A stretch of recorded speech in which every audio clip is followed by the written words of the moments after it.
उसमें क्या है, अनेक प्रकार से देश देशांतर के राजा आते हैं, है ना, और वे अपने अपने भावों को लेकर के आते हैं कि हमें धनुष तोड़ना है।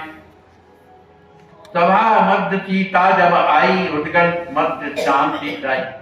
लेकिन जब श्री राज किशोरी जी धनुष का पूजन करने के लिए जब राजाओं के मध्य में आती हैं, तो श्री किशोरी जी का दर्शन करके सभी राजा जो है मुक्त हो जाते हैं। एक और रघुकुल रवि रामा, दूजी ओर सिया सुधामा।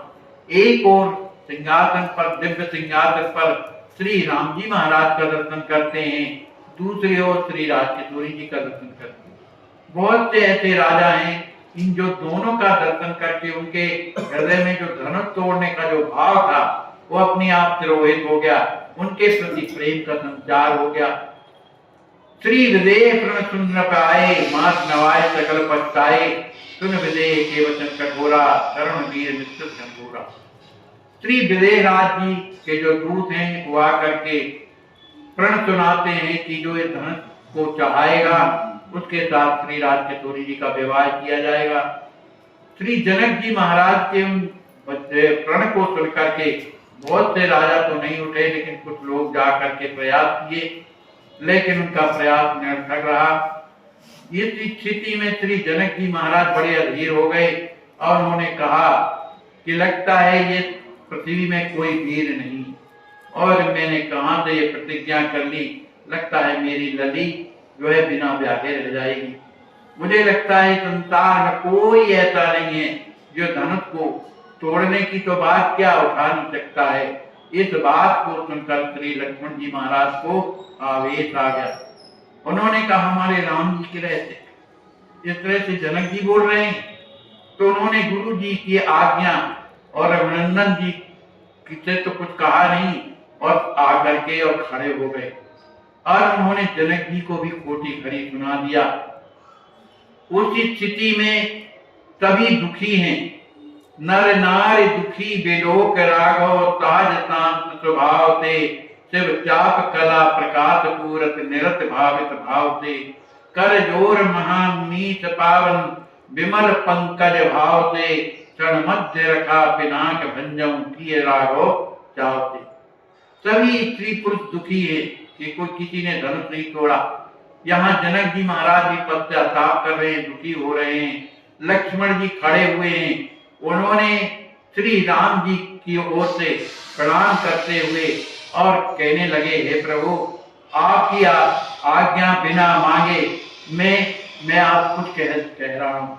इस तरह से जनक जी महाराज को आपके रहते हुए इस तरह का प्रयास नहीं करना चाहिए। अरे वहां के जो और भी स्त्री पुरुष थे वो उनको भी देख करके लक्ष्मण जी कहते हैं कि प्रभु देखिए कितने दुखी हो रहे हैं, है ना। शंकर जी का जो ये चाप है इसकी कौन बात है, आपकी आज्ञा हो तो इसको मैं उठा करके चाहे जहां फेंक सकता हूं, लेकिन कोई कुछ नहीं बोल रहा है। इसके बाद श्री विश्वामित्र जी महाराज श्री राम जी की ओर देख करके कहते हैं, राघव ये जो धनुष रखा हुआ है जो विदेह राज जी को संताप दे रहा है, समस्त मिथिला वासियों को कष्ट दे रहा है, इसलिए तुम इस समय जाकर के धनुष का खंडन करो। सिए के ही की भावना लिए जगतपति जान, हृदय तुम्हारे गुरुपद कमल दिए धनुष को तान। यहाँ किशोरी जी अत्यंत व्यथित थी कि अगर कहीं इनसे भी ना टूटा तब क्या होगा। पिताजी तो दुखी है ही है, इन्होंने बिना जानकारी के इस तरह का व्रत कर लिया कि धनुष जो तोड़ेगा विवाह उसी से होगा, लेकिन अगर कहीं इनसे भी ना टूटा तब मेरे जीवन का क्या होगा। उन्होंने मन ही मन राम जी महाराज के चरणों में अपने प्राण समर्पण कर दिए। प्रभु तोड़ेंगे तो ठीक है, और यदि नहीं टूटा तो ये मैं इधर नहीं रह सकती, ये प्राणों को आप स्वीकार करिए। फिर इसके बाद राम जी महाराज तो सब हृदय की जानने वाले हैं, राम जी बड़े दुखी हो गए। सिए के ही की भावना दिए जगतपति जान, उन्होंने जान लिया और उन्होंने अब इतना क्षण नहीं था, क्योंकि किशोरी जी उसी क्षण में अपने प्राण त्याग करना चाहती थी, इसलिए उन्होंने अपने गुरु जी प्रणाम मन ही मन कीना अति उठाए लग दीना। तो उसी तरह से यहाँ भी लिखते हैं कि श्री राम जी महाराज ने अपने गुरुदेव के चरणों को मानसिक प्रणाम किया और धनुष को उठा लेते और देर नहीं लगाई, तत्काल धनुष को उठा करके और उन्होंने चारों ओर घुमाया और धनुष को बीच से खंडन कर दिया। जैसे धनुष टूटा तभी कोई श्री राम जी महाराज की जय हो इस तरह जयकारा करने लगे। सबके हृदय में जो दुख के आंसू बह रहे थे, अब सबके हृदय में प्रसन्नता हो गई, अब सुख के आंसू बहने लगे। सखियां श्री राज किशोरी जी को वहां पर लाती हैं।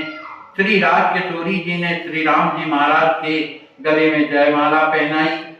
सादर लोग निछावर करी, सभी कोई निछावर करते हैं और श्री सीताराम जी महाराज के चरणों मनमय वर और दुल्हन के चरणों में प्रणाम करते हैं, चरणों में पड़ते हैं। देवता लोग पुष्पों की वर्षा करते हैं, जय जयकार हो रही है, ढोल बज रहे, नगाड़े बज रहे हैं। परशुराम शब्द को सुनकर धनुष के टूट जाने पर श्री परशुराम जी महाराज वहां आते हैं। परशुराम जी के आने पर सभी राजा डर जाते हैं, लेकिन जनक जी महाराज कुछ उत्तर नहीं दे रहे, बड़े दुखी है। तो श्री राम जी महाराज आकर के उनके चरणों में प्रणाम करते हैं, कहते हैं अपराधी मैं हूं प्रभु, जो दंड देना हो मुझे आप दे दीजिए।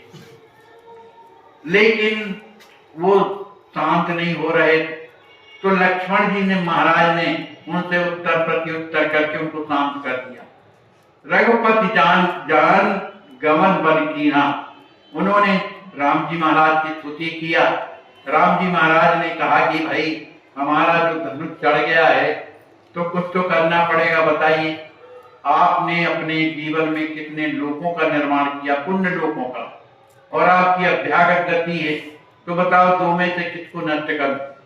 तो उन्होंने कहा कि मैं पृथ्वी में तो रुक नहीं सकता, इसलिए कि पृथ्वी को मैंने ब्राह्मणों को दान दी है, इसलिए मेरी गति ना रोकी जाए, मेरे पुण्यों को नष्ट कर दो। तो राम जी महाराज ने अपने धनुष से उनके पुण्यों को नष्ट कर दिया।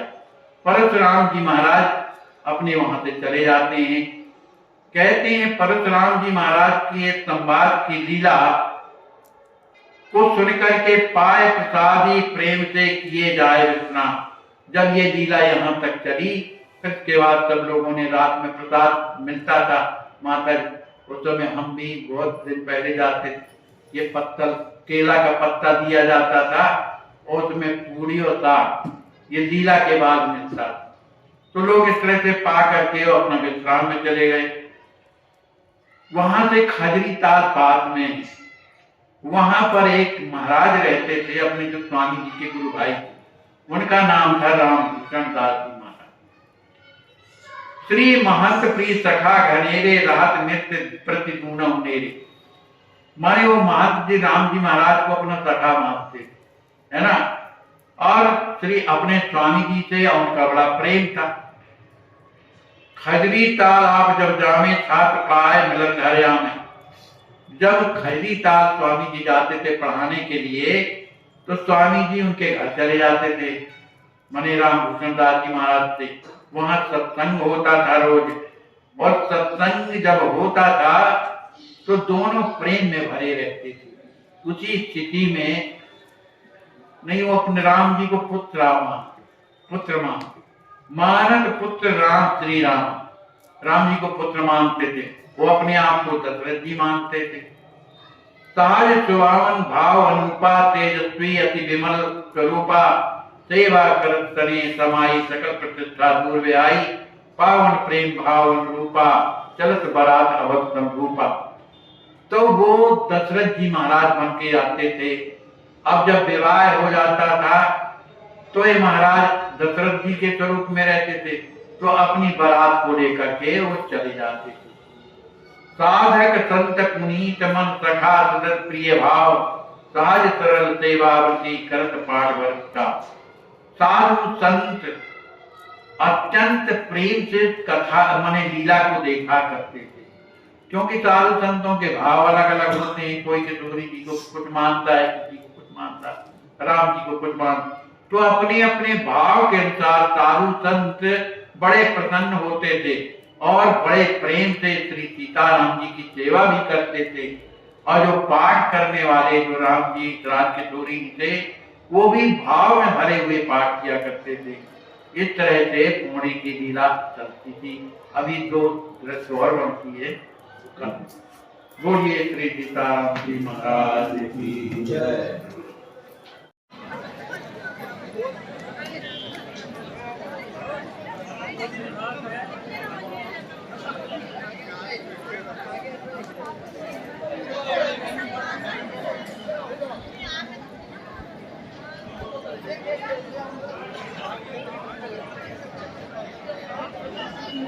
ये दर्शनार्थी की सब है, ये राजकुमार और गंगा के रहने वाले हैं। आपकी माता अन्नपूर्णा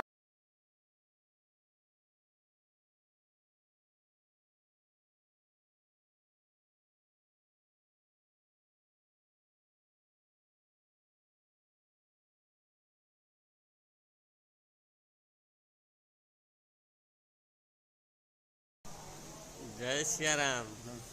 दंडवत महाराज जी, कैसे हैं? ठीक हैं। कितने बजे आप आज लखनऊ आ गए हैं? 12 बजे आ गए हैं।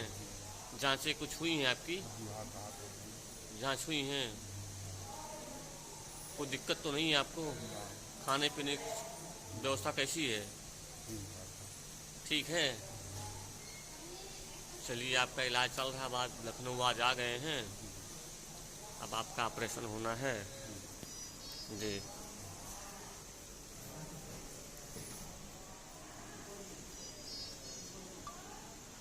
आप यह जो दृश्य देख रहे हैं, ऐसे आज भी हजारों लाचार वृद्ध अस्वस्थ हालात में पड़े हुए तड़पते ईश्वर अल्लाह से मना रहे हैं कि अब मैं जीना नहीं चाहता, सहा नहीं जाता, मुझे ले चलो।